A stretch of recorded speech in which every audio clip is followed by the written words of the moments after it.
Okay, hi, my name is Aman and my Hansen ID is H100004343. My today topic is function and I will discuss with you what is function, its examples, default parameters, variadic parameter, in-out parameters and nested function also, and I will cover these all topics with the examples and I will explain you how it actually works in detail. Okay, so first of all, what is functions? Functions are self-contained chunks of code that perform a specific task. So you give a function a name that identifies what it does, and this name is used to call the function to perform its task when it's needed. So eventually, every function in Swift has a type consisting of the function's parameter, types, and return type. So we can use this type like any other type in Swift, which makes it easy or reliable to pass functions as parameters to others functions, and to return functions from functions. Function can also be written within other functions to encapsulate useful functionality within a nested function scope. So the most essential part are the function's name, its parameters, then and the function body too. The function name describes the task that the function can perform, and its parameter describe what kind of input the function expects, right? So I will show you the what exactly example of the function, how it works. You can see like I have a function over here, that function hp, then print hello playground, and we have closed the function, and then we have called the function hp, right? I don't know, you can see in a mirror effect, or I don't know. Let me explain you that how it exactly works. Like what we have done over here, we have called hp function. The parentheses are empty, right? Because this function does not take any kind of arguments. The opening brace is here, this the opening brace is over here, that denotes the beginning of the function implementation. This is where you write the code that describes how the function will perform its work when the function is when the function is called. The code inside the braces is executed. Then the hp function that we have called it last is fairly simple. You have one line of code that uses the print function to log the string, right? So hello playground onto the console that we have print the message. Finally, we can call the function to execute the code inside of it. To do this, nothing, just we have to enter the function name.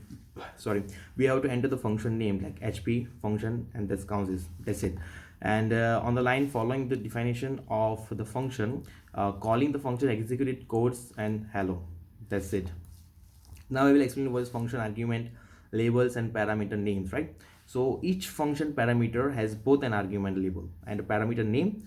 So the argument label is used when calling the function, and each argument is written in the function call, so within its argument label or before it, right? So the parameter name is used in the implementation of the function that I have told you before.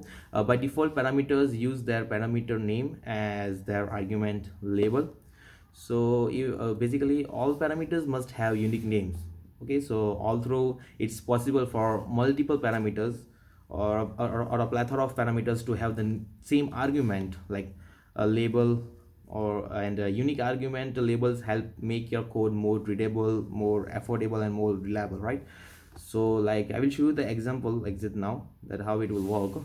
So okay, I don't know how it works. Like you can see over here that the function print tom name string, that we have give the parameter, print hello, then we have to enter the name welcome to your playground, and then we call the function print tom mat, right? So what we have done here over here exactly is that we made the function like print tom, which takes a single argument as indicated in the parenthesis directly after, right? The function name, and argument is the value a caller gives to a function parameter in these cases. The function okay, so let me discuss now that the function has a parameter called name, is an instance of single string type, sorry, of string type, that you specify the type for name after the that double quote, that what I don't know, that this double dot that follows the parameter name, just as you specify the types of variable and constants, right? Okay, so now I will discuss about the default parameter values, that what it is exactly. I will not go through it in detail, but I will explain you that overall that what exactly it means. You can define a default value for any parameter in a function by assigning a value to the parameter after that parameter's type, right? If a default value, let me explain you. If a default value is defined, you can omit that parameter when calling the function, like place parameters that don't have default values at the beginning of a function parameter list before the parameter that have default values. Sorry. So parameters that don't have default values are usually more important and more essential to the function, meaning like writing them first makes it reliable, more convenient, and easier to recognize that the same function is being called regardless of whether any default parameter are omitted. And now I will discuss what is veridic parameter, like. Okay, so I will explain you first the definition of the veridic parameter, that was exactly it means. A veridic parameter accepts 0 or more values of a specified type. You use a veridic parameter to specify that the parameter can be passed a varying number of input values when the function is called. Okay, so like write a veridic parameter by inserting 3 period characters, that dot dot dot, that we used to do in our classes, like, and after the parameter type name. So what it exactly works, the values passed to veridic parameter are made available within the function's body as an array of the appropriate type, right? So like for example, a veridic parameter with a name of numbers and a type of double value is made available within the function's body as a constant arrow, right? Called number of type double. So let me show you one example over here of veridic. Okay, so you can see it over here. We show the examples over here. Function print fruit names, character string, then we give a pass and for fruits in fruits, then we pass the message print fruit names, apple, pineapple, and orange. So I don't know it's how it shows, like in mirror effect or something like that, but we can pass like 2 to 3 values like through to veridic parameters. Now it's time for in out parameters, that what exactly it means, like. Okay, so function parameters are constant by default. It's a different thing. Trying to change the value of a function parameter from within the body of that function results in a compile time error. So this means that we can't change the value of a parameter by mistake. Like if you want a function to modify a parameter's value and you want those changes to persist after the function call has ended, define the parameter and as an in out parameter instead, like you write in out parameter by placing the in out keyword right before a parameter type, and in out parameter has a value that is passed into the function, is modified by the function, and is passed back out of the function, is replaced the original value. So this was the in out parameter. Okay, now it's time for the nested function, like what we are going to do in nested function. Let me explain you that what exactly the nested function is like. Okay, so like nested function, right? So we can also define functions inside the bodies of other function known as nested function. Exactly, it works like that only. Nested functions are hidden from the outside world by default, but can still be called and used by the enclosing function. Okay, so enclosing function can also return one of its nested function to allow the nested function to be used in another scope. So let me explain you one example. Let me show you the example first. Like it's written over here.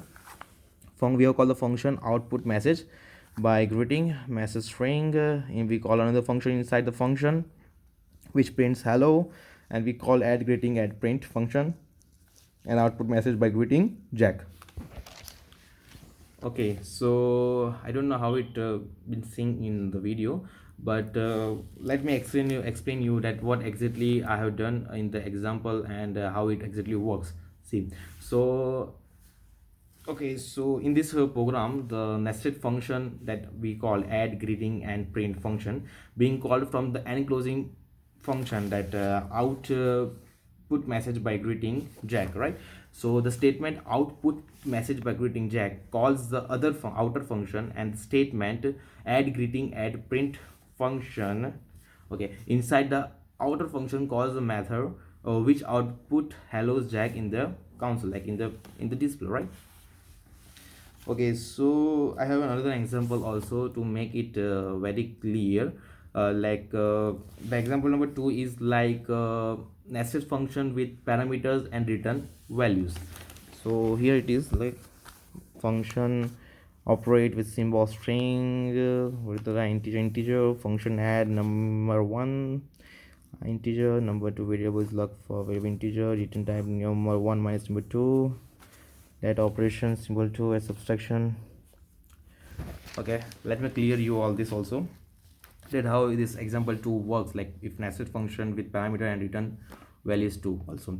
So like in this program, the outer function is operate function which return value of type function integer minus that I told you, the greater one, and the inner nested function are add function and subtract function.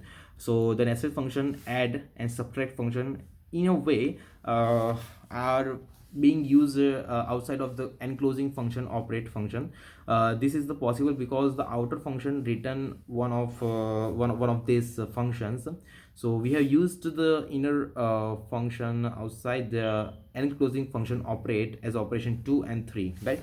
So okay, yeah, operation 2 and 3. So the program intervally calls add 2 3, output will be 5. So like additionally what we have done, we have plus the numerals like 2 plus 3, like output will be the 5 in the console. So this was the functions that we used to do in the Swift. Thanks for watching this video, and that's it for today. Thank you.